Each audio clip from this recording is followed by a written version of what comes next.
Welcome to the Athena Wellness Podcast, the show that invites you to take a seat around the community fire and listen to stories that inspire.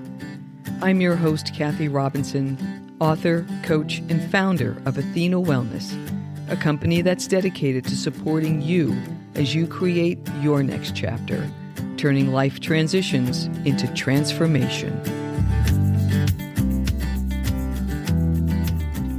Before we get started, I wanted to mention that I have a new free resource. It's a short guide titled 5 Questions to Explore a Soulful Second Chapter, and it's perfect if you're thinking of leaving your professional career and considering what's next. You can download it at athenawellness.com/reimagine, and I'll also put a link in the show notes so you can check it out. Hello and welcome, friends. Thanks so much for joining me. Today we'll conclude our midlife coaching conversation series inspired by a student who asks, "You always talk about living from the heart. What does that mean and how do I do it?" It's been an incredible journey these past 8 weeks, exploring what it means to live authentically, guided by your values and intuition. We've discussed the power of this approach, how to gently transition into it, and the tools you need to cultivate a harmonious head and heart connection. In today's episode, I'll weave it all together, summarizing the themes and takeaways and offering a vision for integrating heart-based living into your life. We'll end with a walking exercise that will help you continue working with these concepts. Let's start with a brief recap of the last 8 episodes to provide some context. In the first episode, we defined heart-based living and proposed it as an antidote for living in difficult times. The second installment was about transitioning to a heart-led life by trusting your intuition. Episode 3 of the series was about working with both your head and your heart. We also introduced the concept of interoception, the ability to sense emotions in your body. The fourth installment focused on methods to connect with your inner knowing on a daily basis through an array of contemplative practices. Episode number 5 of the series invited you to use the contemplative practices menu to design a personalized stillness practice for deeper connection with yourself. The 6th installment suggested ways to design your practice, create a routine, and ensure the practice can grow with you. Episode number 7 of this series explored how to use heart-based principles to make empowered decisions. And last week, in the 8th installment of the series, we discussed how to bring the positive energy from your practice into the world. I thought it was important to provide this review because you've covered a lot of ground. As you've listened along, you've envisioned the possibility of a thriving life built on authenticity, one that ripples with positive change, and you're on the precipice of making that vision a reality through stillness, listening, experimentation, empowered decisions, and radiating those good vibes outward. Let's connect all of these concepts with a summarized 4-step process for sustaining heart-led living. 1. Revisit and refine your stillness practice. Your practice is your home base. Check in often to make sure it's working for you and provides ongoing peace and clarity. Experiment, adjust, and enjoy ways to deeply connect with your intuition each day. 2. Integrate heart-centered decision-making. Incorporating your inner wisdom into your daily decisions is the essence of living from the heart.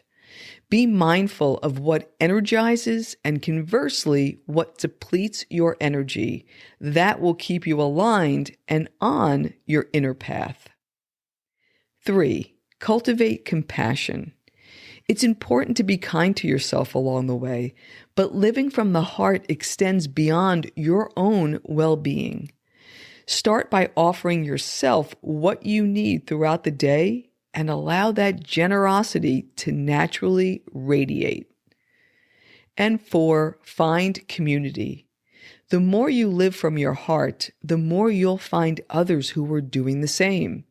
And the more you share your story, the more you'll inspire others and contribute to a collective shift toward a more heart-centered world.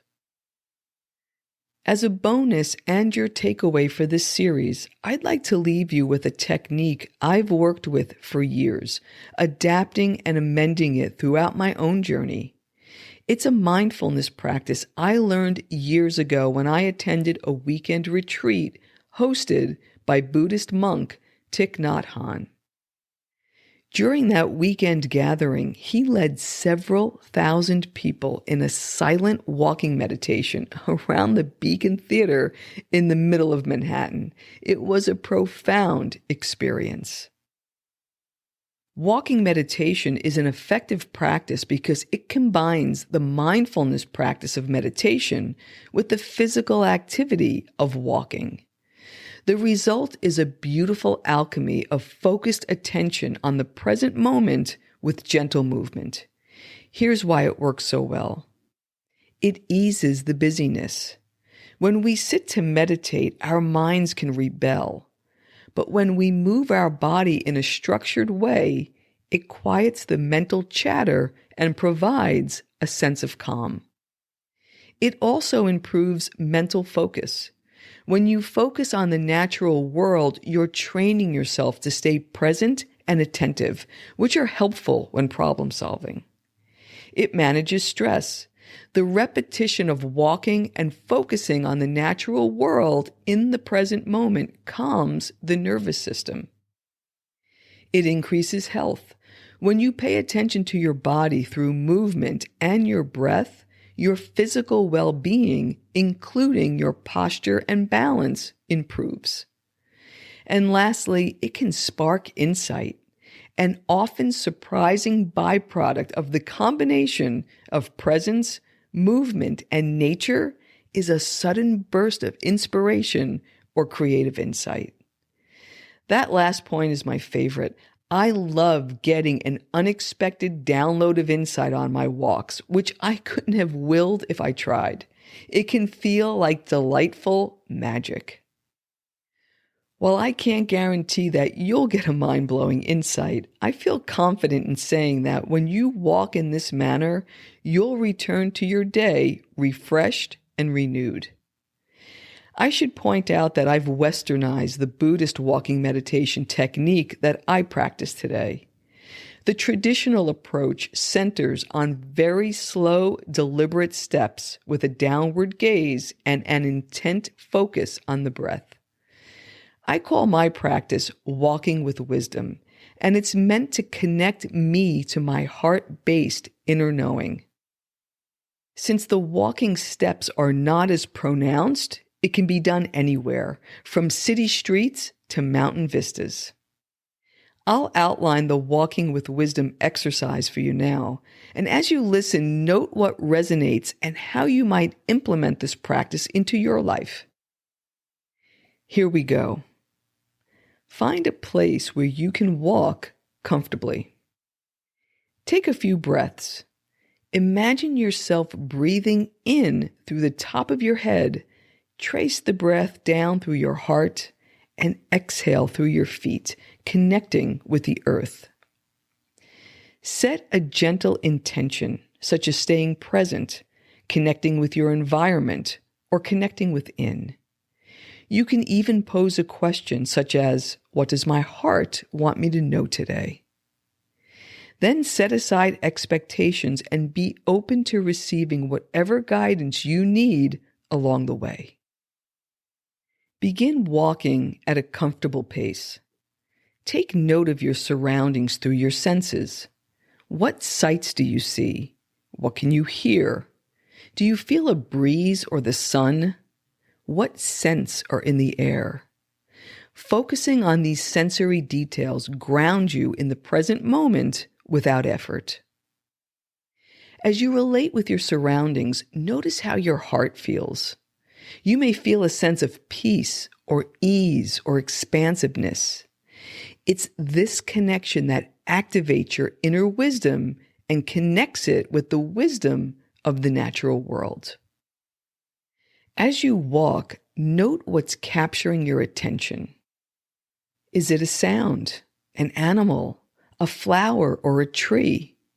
Perhaps it's a path or a rock formation. What's the one thing that stands out as you walk? Consider what message it can offer. For example, spring blooms can signify new growth. Autumn leaves can signal change, but go deeper. Does a changing season spur feelings of acceptance of your own seasonal shifts? Perhaps the drifting cloud formations suggest impermanence. What does it represent to you? Trust your intuition as you contemplate the connection. Your decoding abilities will develop and sharpen over time. Allow your experience to inspire you. Do your surroundings stir feelings of resilience, collaboration, flourishing? How might you integrate these feelings and this wisdom? As your walk nears its end, feel the connection your steps have with the ground. Feel the wisdom that's within and its reflection in your surroundings. Take a moment to quietly express gratitude for the experience and any guidance you received. Feel what it's like to trust your path and your inner guidance, knowing that you're walking with newfound clarity toward a fulfilling future, an empowered way to live your life authentically aligned with your heart's desires. I hope you feel inspired to experiment with this practice. You can start with a short walk and see how it feels. This is a great way to implement all that we've covered in this series, and you just might be surprised by its impact. As we bring this 9-week exploration of living from the heart to a close, remember the incredible power that you hold within. Trust your intuition, embrace your authenticity, and let your heart guide you forward. It's been a privilege to share this path with you. Living from the heart is a journey, a continuous practice, one of growth, self-discovery, and positive impact.